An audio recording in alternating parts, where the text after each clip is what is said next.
Okay, yeah, I'm Tom Nehrer. We've been doing a series of workshops on the point of view that you're connected with the world. We've done some exercises and some looking at self-hypnosis and looking at science and many of the ways that we look at the world. And we've kind of moved towards a place where we want to take today a big look at Christianity, a deep look, exposing some of the ideas that we currently have. Step in here anytime you want, just interrupt me, but not yet. I was listening. Just interrupt me, but not yet. Anytime, just not right now. Not now either, actually. Or now. Wait, you'll find the appropriate now. You'll find the appropriate now. So we've kind of coordinated where we come up to take a look, particularly at the New Testament, and from my angle to see what Jesus had to say and how that pertains to the real flow of reality, how life works and how you're connected to the world that you're looking at. I'm not sure what all you've been doing, if you want to fill my people in on where you're at. I would say the talk I gave today is a good, in terms of me in general. My talk or my sessions have been called Unveiling the Word, and it was originally just going to be about, how translating works and the, phonetic sounds and words and things like that, mostly in Aramaic, a little bit of Sanskrit, Hebrew, Greek. But it's become more about what the word really means without going deep into it. I talked about it a little bit today, how the word in Aramaic in the beginning was the word is a feminine gendered term. And what that means is that if I'm looking at these words on the page, my perception of these words is feminine. Okay? The actual words that are manifest on the page are masculine. So when you hear in the beginning was the word, it can't be a word on the page. It's actually the consciousness that observes it. So in other words, it says, in the beginning was consciousness, that consciousness was with God, that consciousness was God, and it says nothing was created outside of God, etc. And a lot of what we've been talking about is, I've been showing them little nuances in a lot of words like faith. I've been like breaking them down phonetically, what they look like, but the gist, like yesterday we did still point breathing, the gist that we're getting around to by tomorrow is that it's not about words on the page, and unveiling the word is not about understanding the words on a page. It's actually about having the vision to see what's on the page for what it really is.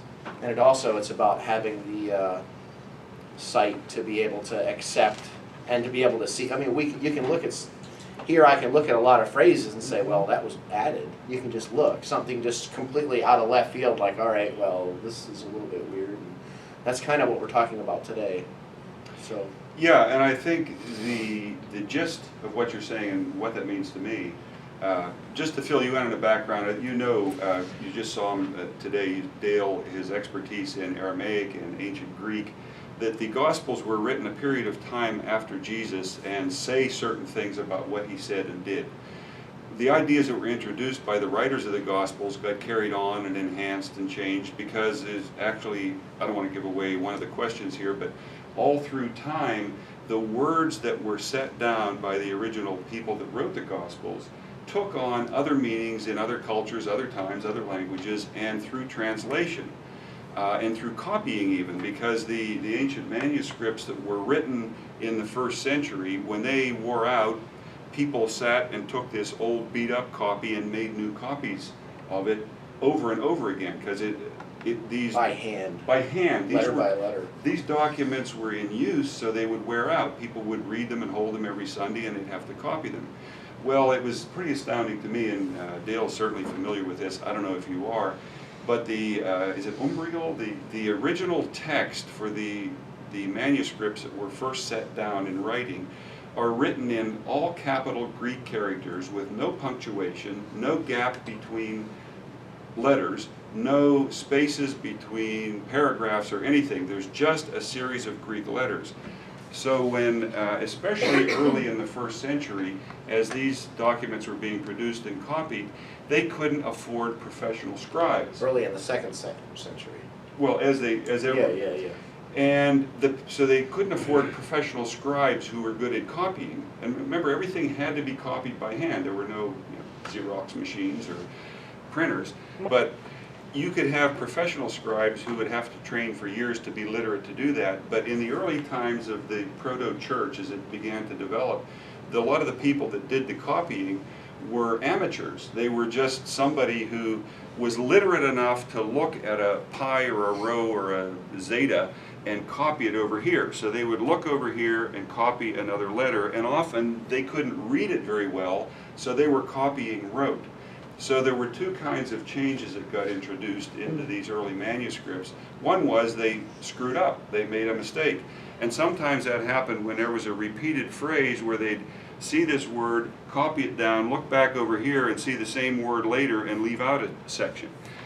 Or have somebody standing behind He's not them. lying either. He's No. it's the Yeah, way it is. exactly. Or having their supervisor stand behind them and say, well, you know, I don't think that really makes sense to me. I don't think it meant that. Why don't you write it this way? And there were changes introduced that somebody thought was what Jesus probably should have meant to say.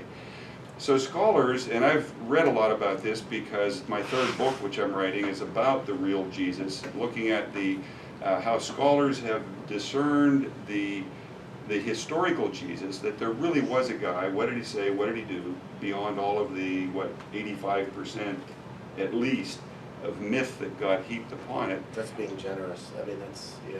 Yeah, and I'm trying to discern, based on this connection you have with the world, you see that meaning in the parables. So that's the kind of point I want to get to today, and I'm sure Dale has his, and I'm sure other things will come out that we haven't planned, and that'll be the case because we haven't planned much of anything. Well, we've done that on purpose, though. Yeah. Yeah, although we talked about it, and every time we got together to plan it, we realized that it wasn't something that should be planned. Yeah. I will say also one thing too, the original Torah, the Hebrew Bible, was originally, especially Genesis, the first 5, let's say, the Pentateuch, was originally just a run-on string of letters, like a stream of consciousness with no phonetic markings, no final markers on the words. It was almost like a mathematical equation. And speaking of Aramaic and things being copied, you have a letter that looks like that, which is a different letter that looks like that, which is a different letter than the one that looks like that, then you can see how problems can happen. Yeah. So, right there you've got la, and ka, right there. And also too, when in the oldest Aramaic manuscripts that we have, they didn't use phonetic markings, which are little dots above and below to connotate vowel sounds.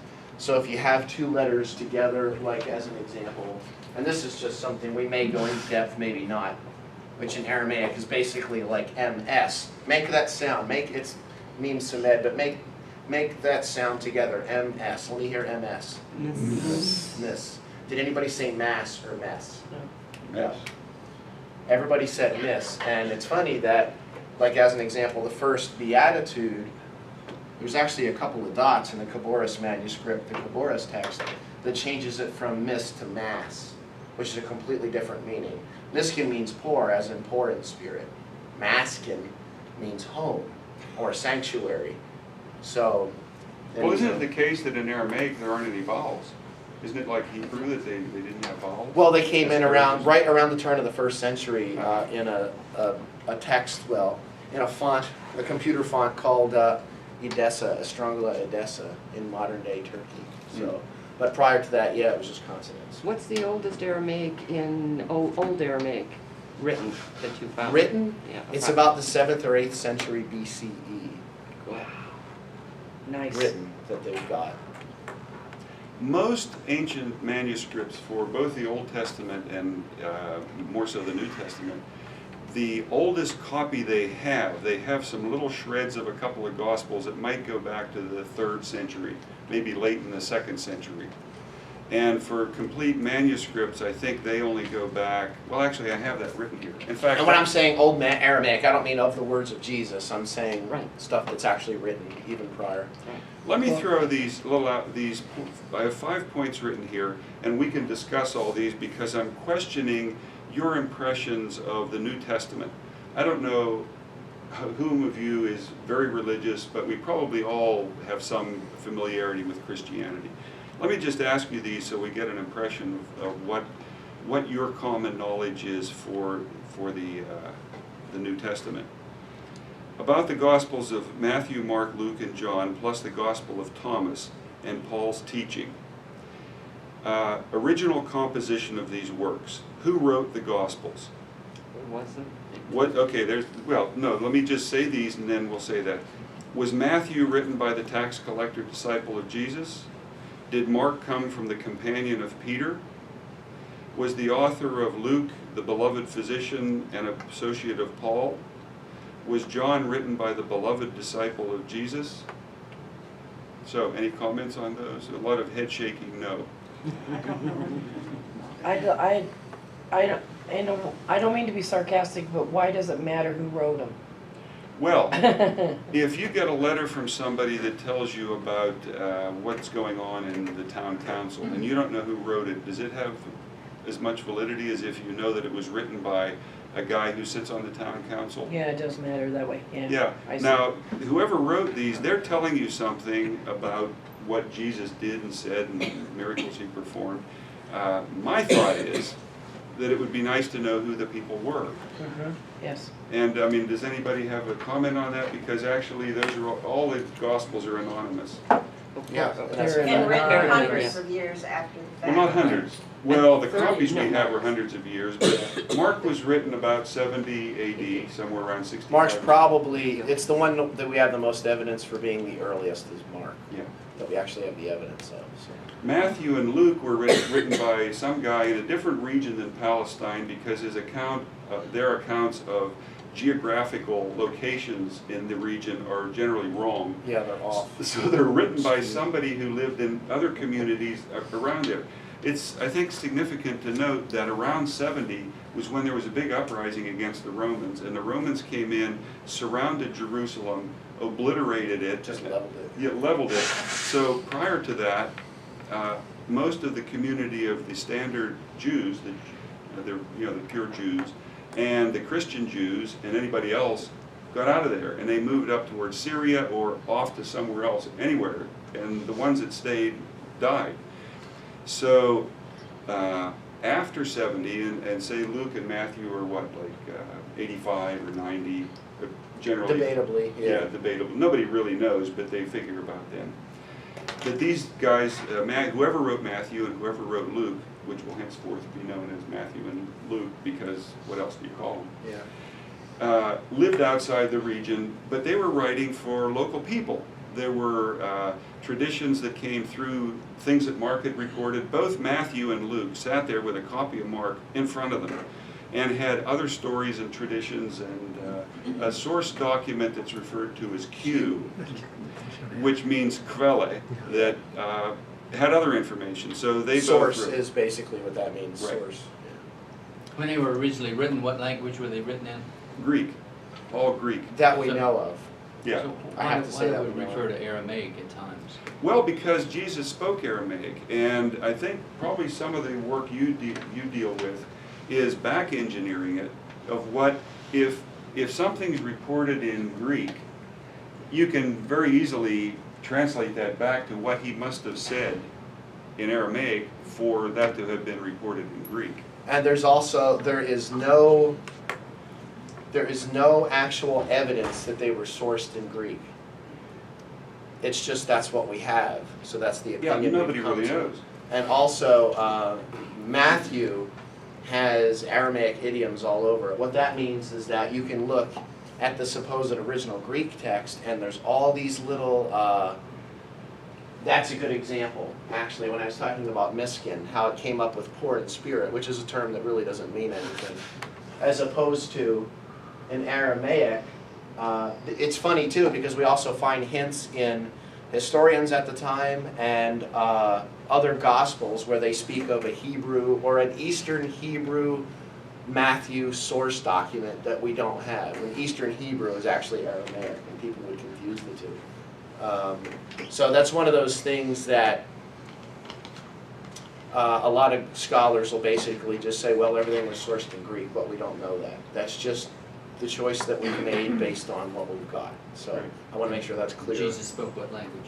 Aramaic, Aramaic. which is Only. indisputable. Only Aramaic. No, He spoke Aramaic, and obviously he would have been able to at least read Hebrew, if not be fluent in it, because he was a Torah-abiding Jew. Probably had a little bit of Greek, but the chances of him teaching in Greek are zero because he wasn't teaching to Greek speakers. He was teaching Aramaic speakers. And that's That region. specifically laid out in words attributed to him. Yeah, To absolutely. only deal with the Jews, don't go outside. And that's one of the things that got him hung on a stick too, was because he was teaching the supposedly sacred Hebraic teachings in what was called the swine language of Aramaic. And if you've ever heard references to swine, swine were considered to be, in that Semitic culture, people who couldn't handle things. Like, let's say that a kid goes into hysterics and someone's not a parent, and that person gets all edgy and irritated, they would be considered a swine at that time because they couldn't handle whatever emotional architecture was happening in their vicinity.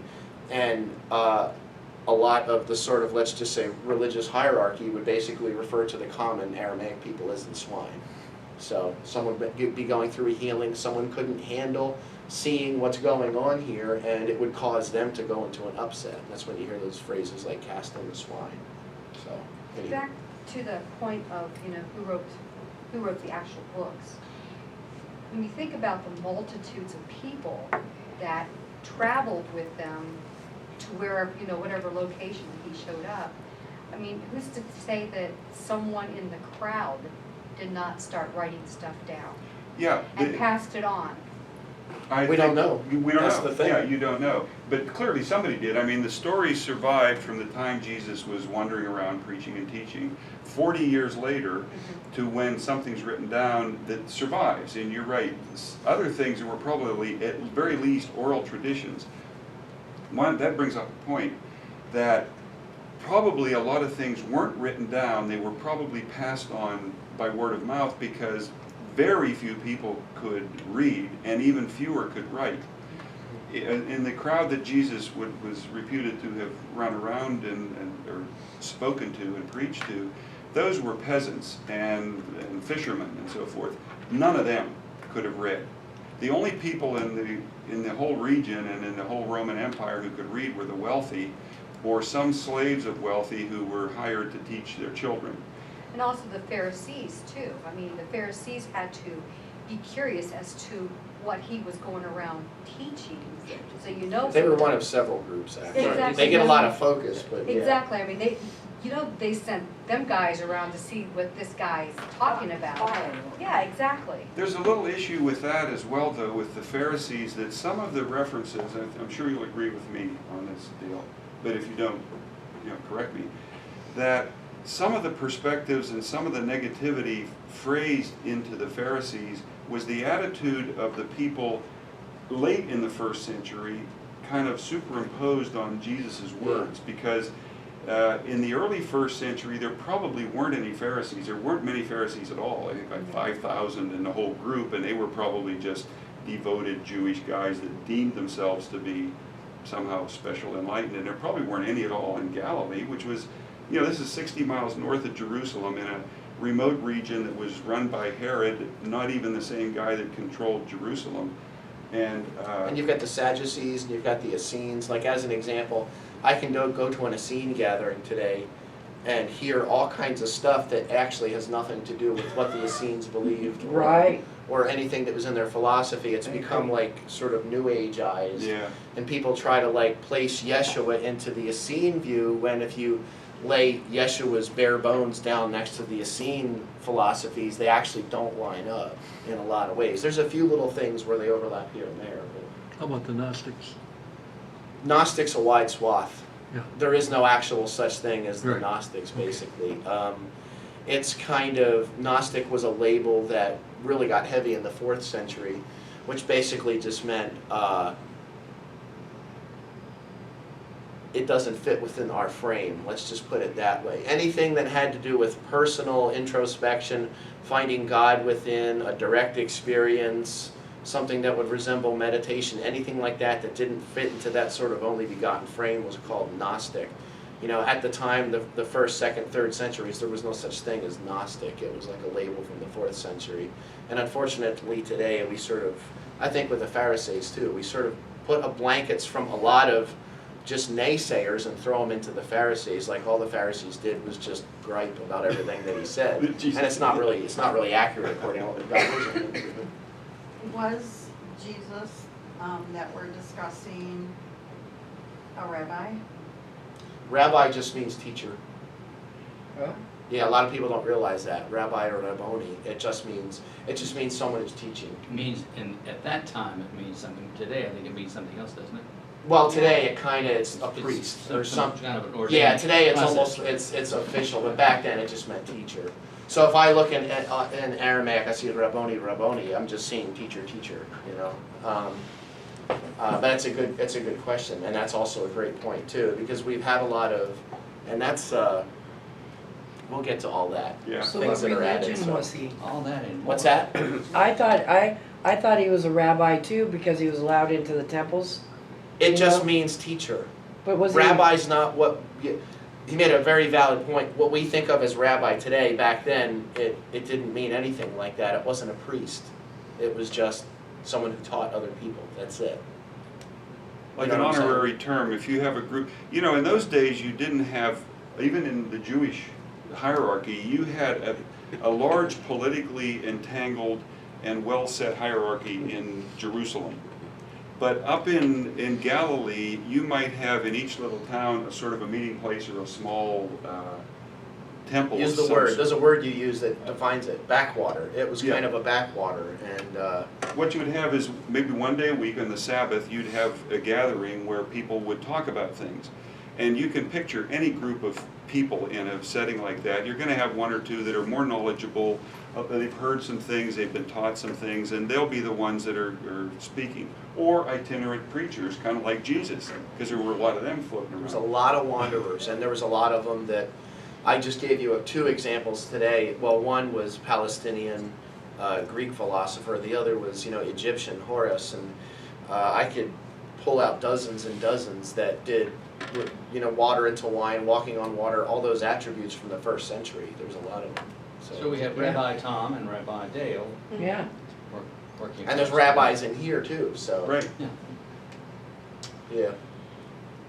So I it, have a question. How long was life expectancy then? oh, No, I think I don't. Jesus was an old man at 34 when he was. I think it's basically. I would say 40s is, but then you've got you got all your Moses stories and things too. Yeah. Yeah, but I mean. I think life expectancy wasn't long, but I think it was skewed downward by a lot of childbirth, death. So I think. Yeah, I mean it was like playing darts, trying to have a child that would survive back then. It was Right. literally Okay. 7 or 8 to get one, 3 or 4 to get one. Yeah. It was pretty bad. So, and of course there are no statistics on exactly how Yeah. long people lived, and I'm sure there were people that lived into their 60s and 70s, but I suspect that was the exception. I think Jesus at 34 was not a kid anymore.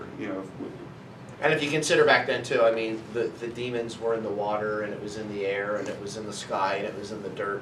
And anybody, even today, if you've got somebody who's that sort of germophobic, they're pretty much gonna. That's probably where they got over the hill at 40. It could be. I don't know. Yeah. I hope not, because I just turned 40 about 2 months ago.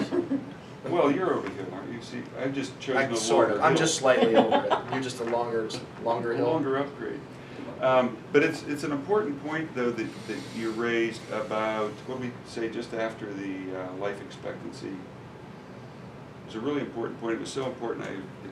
Well, That who let me, raised? let me there were Go ahead. define demons with that. everywhere. Oh, meaning the germs, Oh, the everything, evil the spirits. evil spirits. It's really important to recognize that in those days, all causality was from spirits. That Yahweh was the big God, and He was making things happen. But if you were sick or disturbed, like that person you said that would get fussed up about whatever the situation was, they were assuming that there was an evil spirit that had occupied you. And when Jesus went around and healed people, He was able to heal them by ridding them of the evil spirits that they had.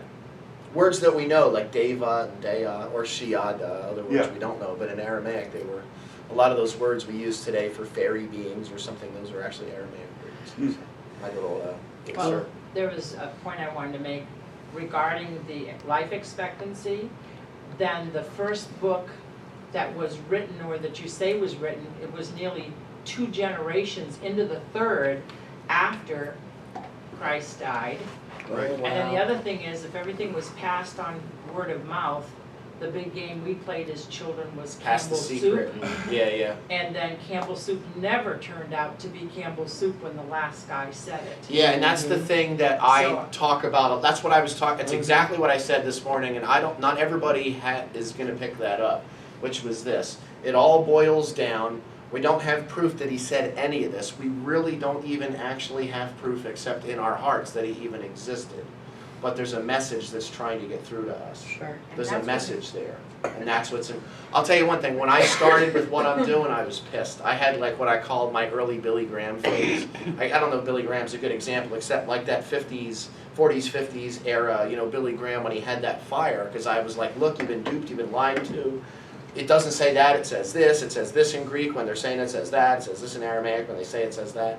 And I had to get over it, because all I was doing, much like demons in the air and in the water, I kind of had to get over it and realize, look, there's still something going on here. And when you look at a lot of these teachings, in not as much in the Greek, in some cases it enlightens, but in Aramaic, it's pretty deep stuff. And I will say this about storytelling, although the Pass the Secret is, that's the way it is. I use that as an example all the time. Kids can lose it in less than 2 minutes. Put it into like 40, 50, 60-year time span. I will say this, that the ancient Semitic cultures, storytelling, we can't even conceptualize it unless we really, really get a full view of it, because of television and radio, and it's so easy, MP3s on my phone and everything now. But back then, as a storyteller, it's exactly like in the Lakota or the Tiwa or the Pueblo or Navajo, that the storyteller would say the stories, everyone would gather around, the children would hear it.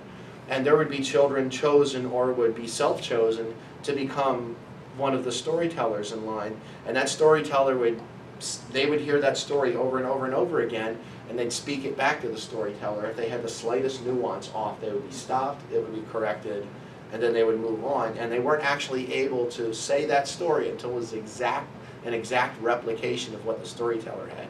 But even still, when you're talking about 40 years, the fact of the matter is you don't even know. You don't know. Right, with the added Or factor more.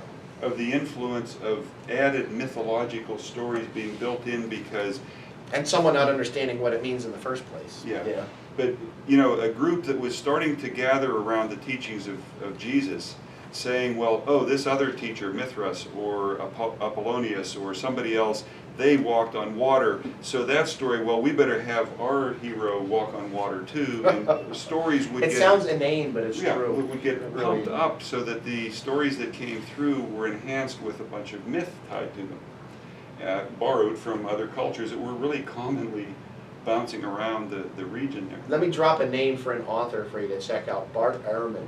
Ehrman's the way you pronounce it, but it's E-H-R-M-A-N, Ehrman. He's at the University of North Carolina, Chapel Hill. I don't necessarily agree with everything he says, but Bart is probably the most, what's the word I'm looking for? Not necessarily balanced, not necessarily open, but He's very- Sincere?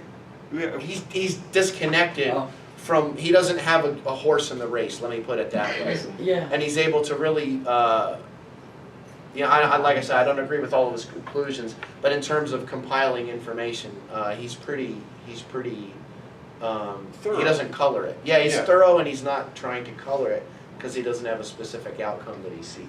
So when he illustrates some point, the things we're going over today, he illustrates it very understandably. I mean, I absolutely concur with Dale that Ehrman of the scholars is really good at getting points across, and just like Dale, I don't agree with his ultimate conclusion, but when he illustrates the way of life in Palestine back then, or the literacy rate, or some of the questionable practices for copying and errors introduced, he does it thoroughly and very understandably. yeah, What part of North Carolina?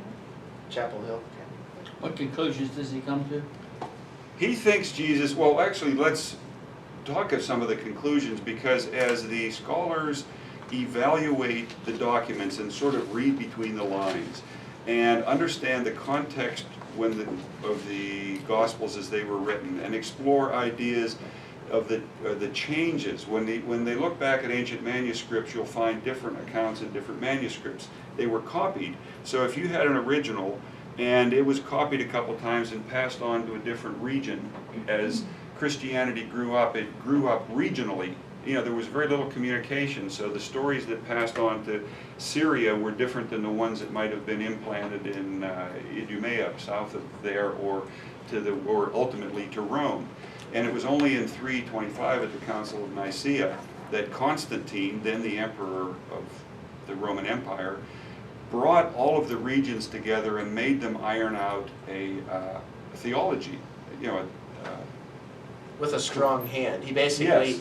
walked in and said, you know, you vote as you please, but let me lay out a few guidelines here, and I highly suggest that you strongly consider what I'm about to present to you. Wasn't he originally a pagan though? And He was. They all converted, were. They all were. Yeah. And I mean, it was funny because I mean, they're killing Christians off just by the thousands and thousands, trying to get their hands on as many Aramaic manuscripts as they can. Any Semitic manuscript, destroy the thing.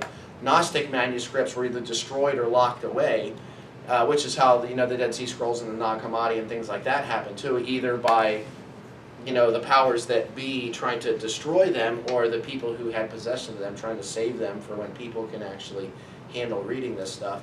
But also, there was that shift, and they just saw an open opportunity. And of course, I talked a little bit about that today without going into it now, that whole only begotten thing. Yeah. Jesus had to be made only begotten because it was the only way to get all the animals into one fence, and all the money under one roof, and all the power under one roof, because he had to be the only one.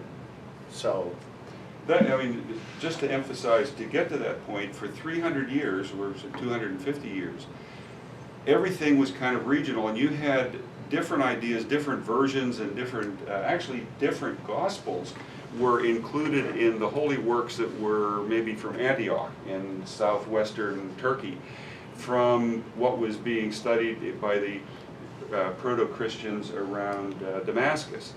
So there were, when Constantine did this, and even before that, there was great conflict within and among these groups, because you had one kind of local charismatic leader of the Christians who said, the Trinity is really important, and another one had said there was no Trinity at all. How can you have the Father, Son, and Holy Ghost, three separate things, be one?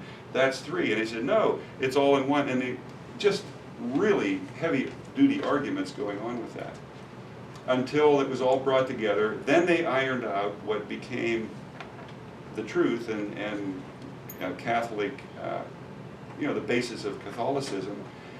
And that's when, as Dale says, they got rid of everything else. They actually destroyed documents. speaking of this, I don't think there's any tape in the room, but I'll pass this around so you have you've all seen the Trinity before, but it's just a little bit of a breakdown of it. But anyway, those are ideas. So you had some ideas in one area, other ideas in another area, and people that were addicted to their ideas fought over that. Yeah. Even after the Council of Nicaea boiled it down to one doctrine, they fought over it for hundreds of years. Isn't it very interesting? It does boil down Still to are. an idea. They're just ideas, And yeah. it's Yeah, kind of creepy yeah. too, It is kind of It's creepy. a little bit on the creepy Yes, side. exactly. And it's funny, I made the point today too, just something as basic as only begotten. Mm-hmm. And it's like, guys, think here. If you're saying that he's only begotten, but yet he also says you can do all I've done and even greater things, then which one's the lie? You understand what I'm saying? One of them's got to be wrong. But I don't think there was a lot of that weighing of things like that. It was just kind of cobbled together. They tried to keep it into a certain framework, and they put it out there because they were excited to get the kingdom rolling. And it was where humanity was at the time. Yeah, Is that it's got a lot to do possible? with it. About the And most- development of their The brain commoners and all didn't that? have, you don't own Bibles back then. You do, unless you're like rich and your family's got tons of dough, you didn't have a Bible. Honestly, that didn't even happen until Gutenberg before that really happened, unless you had a lot of cash in your pockets. So you have to go to the church, pay your pittance, and get it from them. Get that little spit out once a week or so, maybe twice a week. I have a question, Dale, that I haven't been able to thoroughly grasp. The notion of begotten. When you look at the different Gospels, there's the inference in, or the suggestion in Matthew that Jesus was begotten, means to kind of reproduce. Like two people get together, have sex, they have a child, and that child was begotten by the parents. Is that kind of the gist of the... Monogenes means what only begotten, the actual Greek term, it means the only born forth of a family. That's the literal term. So if a family has one child, then that's the only begotten. Begotten means the child, basically. Yeah. The one that comes. Because there's a difference among the Gospels to when, Matthew implies that Jesus was begotten at the time of his birth. If you look at, and I don't remember the details on this, you might, Mark or Luke, Jesus was begotten at the time when he was with John the Baptist and was baptized, and a dove came down and a voice came out, "You are my only begotten." And in Mark, I think that happens when he wasn't begotten, because there are no birth nativity. And in Luke, I think, he was begotten only at the end of his life when he was taken up into heaven, or at the time of the crucifixion. And when you get to John, John dates from probably 90, 95. John's the newest of the four. Yeah. When you get to John, he always existed, because it's this logos. Because, and I also, what's the Aramaic word? I was just saying, my feeling about John is he had an agenda he was trying to push, and he was kind of against the Matthew, Mark, and Luke that he was seeing, especially Mark that had been around, trying to stress the point that he's basically the only son. Gones in Greek is begotten. I'd have to look at the actual, what their original Greek was to be able to know what they use in those cases. But that, Begotten's almost like it's basically the exact opposite of what that word, only begotten is the exact opposite of what it means in Aramaic, which means not really necessarily begotten. It means one who's absolutely single, who there's not me plus God or me plus the Father or anything like that, but absolutely single. And the Greek idea is exactly the opposite. But of course he didn't become, that term wasn't clearly defined until Nicaea. That's when they defined it. It was there in the texts, but no one really, it was kind of floated over from what most scholars say, and it was the 4th century when they went, okay, we need to define this if we're going to build something around it. And they actually had a set of parameters. They were talking about the Arians, all these different things, but they had a set of parameters, and they had several suggestions for what monogenes would be defined as, and they picked one. So, kind of freaky, but stuff like that's a little, like I say, it's a little bit on the creepy side. my impression for the culture is, though, that it was very important, just by virtue of the evidence of what an exhaustive genealogy both Matthew and Luke, even though they differ, put together, how significant it was that I, Tom, am the son of Lawrence and Elizabeth, that your genealogy, especially ones that could trace back to David, because he was such a heroic and powerful figure, because 1,000 years before Jesus, David had a unique and independent kingdom. And they always were yearning back to that time, because in the meantime the Assyrians and the Babylonians and the Romans and probably the Egyptians had control over them, and they were always yearning back to that. So your genealogy and who your father was and who his father was probably very important to the individual, everybody, in that time. And they're both different. And I mean, I've read so many volumes of books about even the things that I've read are, a lot of people, scholars with a lot of evidence saying that even the ones that they showed were incorrect, not only for Yeshua, but they were actually in the wrong order, and things were out of order in the actual generations that they actually do have not documentation for, but they do have. In other places it would be different. They would show the same line and it would be completely different. And I've also heard of other Gnostic Gospels, though I've never seen them, that have two other cases that have genealogy for Yeshua. Both of those are different than Matthew and Luke, so it's funny. That brings up a point that I think is really worth bringing out, that when whoever it was that wrote Luke wrote these words, he wasn't writing the Bible. He wasn't conscripted or hired or whatever to write the Bible. He was writing an account, pulling together, in fact it even says that at the beginning of Luke as an example, that I've heard these things, but I'm trying to pull these together to give you the exact story as I see it. He was writing a document that was to be given to the people in the community wherever he lived, and that's not really fully defined, so that they could get together at church and have something to read. He wasn't writing a book that would become part of the Bible. And the canon of the New Testament was really only defined, what, 300 or 400 AD? When was it finally the 27 books that got pulled together to be the canon? It was after Nicaea. They started pulling them together prior. But it wasn't really established and fixed until sometime in I don't remember the exact 3rd or 4th So century. Constantine didn't get to see a Bible put together? Not in the... Well, they arrived at some conclusions, but there was still a lot of conflict going on. His focus wasn't necessarily putting the Bible together so much as lining up the ducks. Ah, The ideas, not yeah, the book, the ideas. Yeah, ducks as in, we need to put the frame in place, and then we need to start building in the frame. And that was the Council of Nicaea's intent. Although there's one of those stories that I've seen in a few different places that I don't know that it's true, and I doubt that it is, but Yeah. there was a story that Constantine said that we're all going to leave the room now, and whatever books are actually on the top of this table are going to become what we're going to call our canon, not including Paul's letters, which at that point had already been, they knew they were putting them in, and they came back, and Matthew, Mark, Luke, and John were sitting on the top, and I think that's a load of crap, but I've read that in several places. It's one of those old wives' tales. So, anyway. Plus it was a political move on Constantine's part.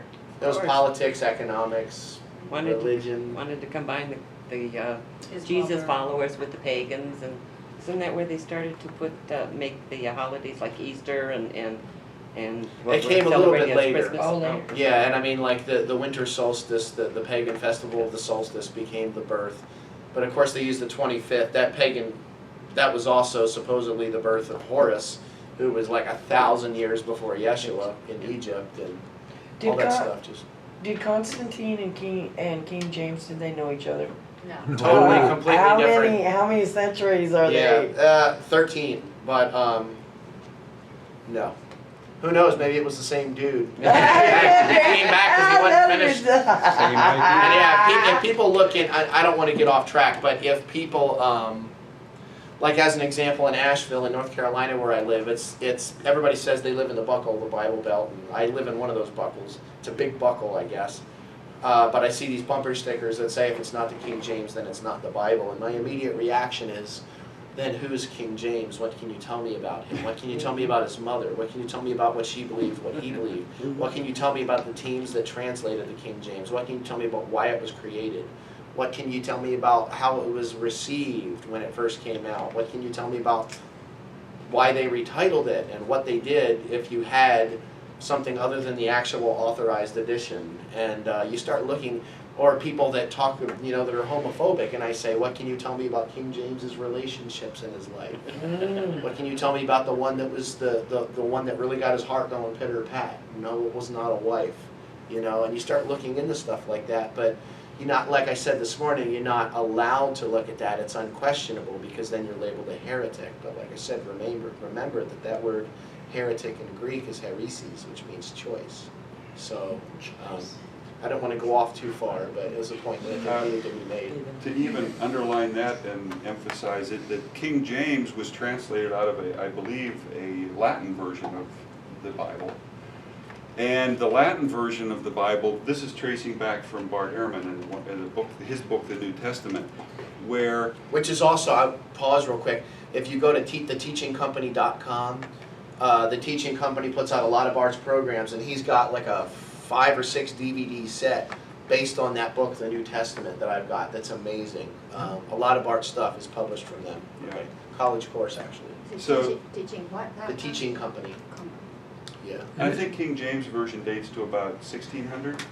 Isn't it like early? It was first published in 1611. Yeah. It was about 10 years or so. In the making. Yeah. But what they... And it was also meant to. It was not the Wycliffe, the Tyndale, the Coverdale, and the Geneva. They were trying to. They wanted the money in this in this stable. So that's one of the Right, main yeah, things. if, And the if, philosophies. if King James could get a corner on the market of Bible printing, there was a lot of money to be Yeah, had from and that. he didn't have it, by the time he died, he never saw it accepted. It happened after. So. Oh my. But the point I want to make on this is that the King James Version was translated from Latin versions, which, from what Bart Ehrman says, weren't the best available because they were taken from some of the poorer manuscripts of Greek, of the ancient Greek. Because remember, you go from Greek ultimately into Latin, into English. But there are varying qualities of manuscripts that you have the farther you go back. Generally, the older a manuscript, the more reliable it is because you have fewer errors introduced, but not necessarily. Because That's interesting, but not necessarily. no, it's a very complex Sometimes thing. you want to just throw your hands Yeah. up and say, "What the?" But the point for all that is that the King James Version was built on a rather unreliable, fairly poorly translated Latin version, which they did in a hurry when Gutenberg wanted to print it out. They kind of flushed together a copy, and that was drawn from rather poor, error-ridden Greek. So You can actually, the Luther Bible that Martin Luther translated is actually far more accurate than the King James when he translated it into German. Because he tried to get his hands on Greek, the oldest text that he could. He actually was this is a guy that was going to be assassinated by the church, and he was kidnapped by his dear friend and put into hiding so that he could do what he needed to do from his little secret hiding place, you know. And I will say too that modern Lutheranism has very little to do with any of his original. But I also will say that a lot of the Third Reich was based on Luther's last few works. He was incredibly anti-Semitic in his later parts of his life. But it's a digression. I do these little digressions, but I think a lot of them are nice facets too. I have a question or a point. For almost all of history, every time someone doesn't like what someone else is doing, they kill them. They destroy all their manuscripts. They get rid of everything. So who's the one who is the originator going back that started all this crap? So that, What, the killing or the... well, I mean, going back, way back before Jesus. I mean, who was the original one? Are they from the stars? Are they from here? Where are they from? I mean, you know, because you're just starting in the middle. I don't think that's the answer. well, you can look at the very early tribes. We're not here talking about the source. We're talking about Jesus. Yeah, I understand. Yeah. But I'm Good just point. saying that every time something happens, you've already said they leveled Jerusalem and the whole thing, and that's happened repeatedly. You'll never know. Oh, I thought maybe you knew. You were just holding back. No, Well, nobody... some things are known, but you don't know. Yeah, what you but don't what know. I'm saying is, I mean, like in terms of Jesus and things like this, I don't. That's why, and I said that actually about 20 minutes ago. I said a lot of people today won't be able to hear that when I say that. That what's important is that there's a message that's trying to get through, Exactly. and that when you obsess on the facts and trying to know like what really happened, you lose the message. But people are dying because of the facts. So true, People yeah. are being killed because of the facts. People aren't Politics dying are being- because of the facts. People are dying Well, but because of in people's terms- own inner emotional turmoil and using the facts as excuses. Yeah. There's a big difference there. Yeah. Oh, so good. There's a big difference there. You can put all kinds of things in my lap. And like as an example, you can give me the Quran, the Bible, whatever it may be. It's not the Quran that's causing this, it's the people. And that's our own emotional turmoil. If you take the three legs of Christianity, the Abrahamic legs of Semitism, you've got Judaism, you've got the tree of Christianity which goes out and grows and evangelizes. You've got that fruit that falls, you know, back down to the roots, which is Islam. But unfortunately, these are also the three most heavily warring factions in the world. It's got nothing to do with the words.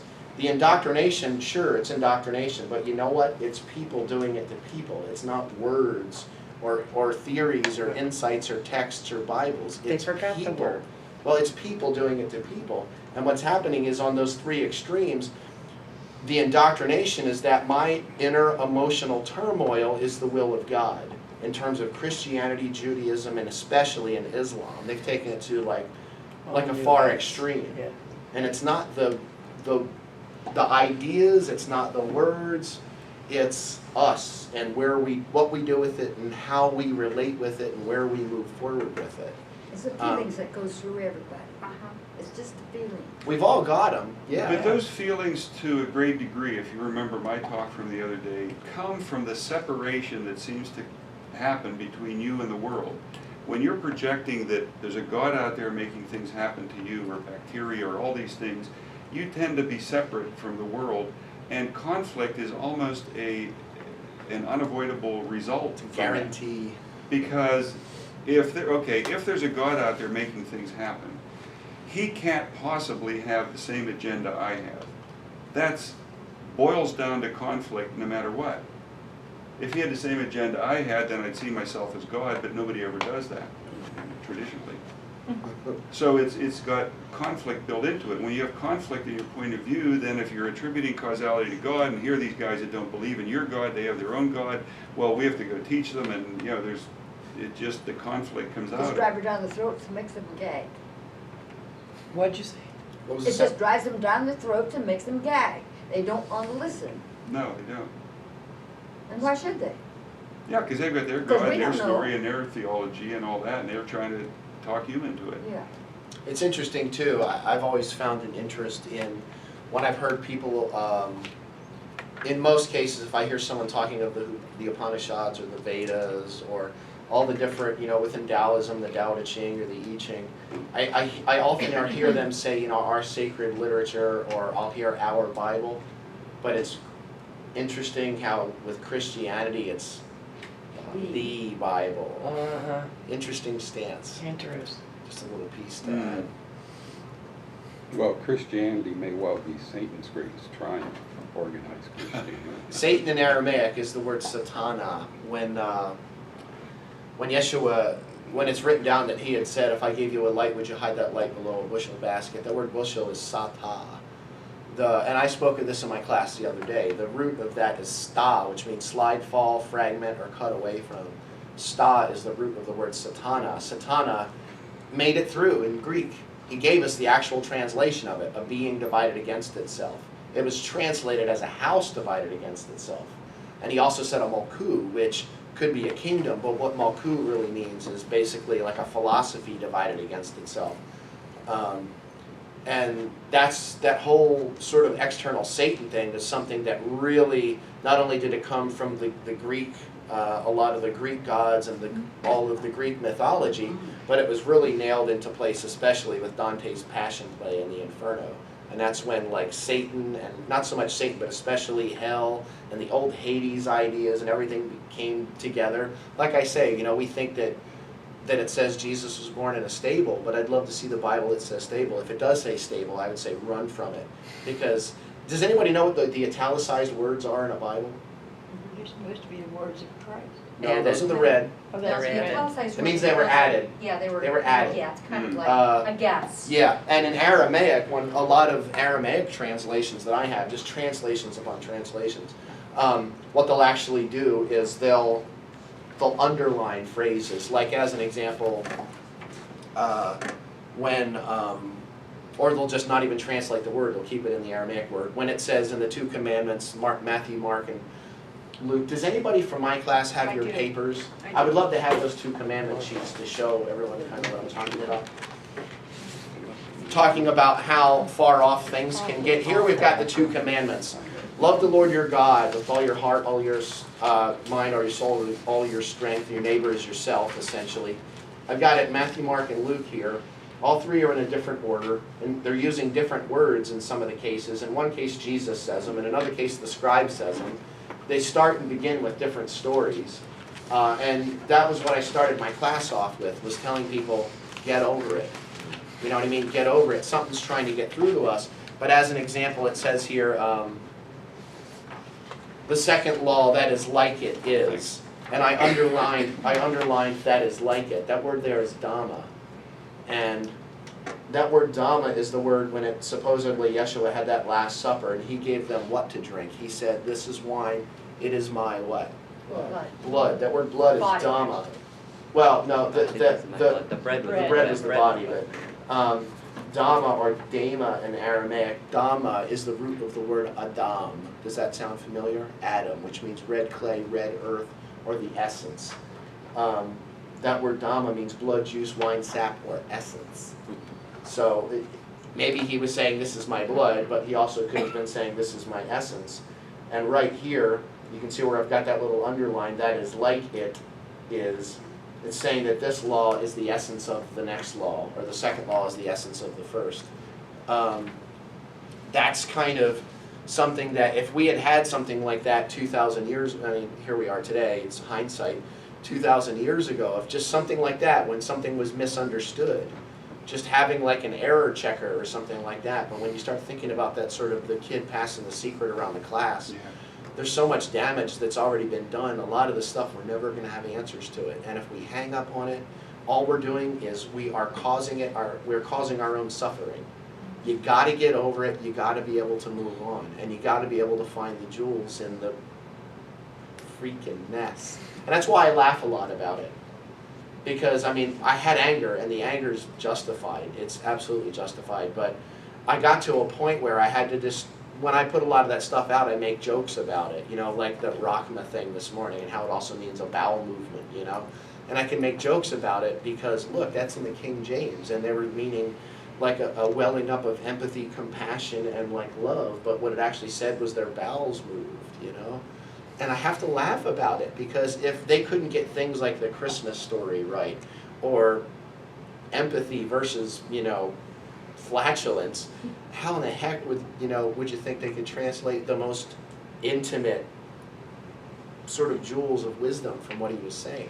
You know, Dale, when we talked the last time, a year ago, you brought up a point which I think is what you're really getting at, that the Aramaic language that Jesus would have spoken in is a rather rich, illustrative language as opposed to the Greek, which is a much more rigidly objective-oriented language. Such that, if any of you know German, German is a rather rigid language that really looks for explicit understanding and definitive points about what it is you're talking about. Whereas English, because it's got a French influence, is more fluid and flowing and a little bit more pictorial. And if you go to the Italian, it's very rich in meaning and feeling that fits into their words. There's a sound to them that it has a significance. And I think the Aramaic, what you're saying is when you talk about bowels, that there's a feeling and an illustrative use of the word that's trying to talk about emotional feeling, but when translated into Greek and onward into other languages through other cultures, it becomes the figure, the literal Well, the thing, feminine not becomes the masculine. Yeah. In terms of language, like, I'm trying to think, I was thinking of, as an example, like, you take something that, the word come in Aramaic, when it says te te malkuta, thy kingdom come. Te means come. But in Aramaic, it doesn't actually really mean come. What it means is I want for you to come to me, or I desire for you to come to me. It's about a feminine thing of what I'm seeking inside, as opposed to the masculine action, which would be the manifest of what's happening. And Aramaic is a language, and also ancient Hebrew, it's a language that's more about the inner states, and there's not as much of a differentiation of the actual physical things going on around. And it's an interesting sort of quagmire, because you'll have like 10 different words or one word that means 10 different things. But yet, if you look at the 10 different things that seem to be completely non-connected, and you look at the common thread, they actually had some sort of, even with their backwater thing, they had some sort of psychological understanding, although of course they wouldn't call it that. Psychology, psycheology, the way of the soul, we forget that part.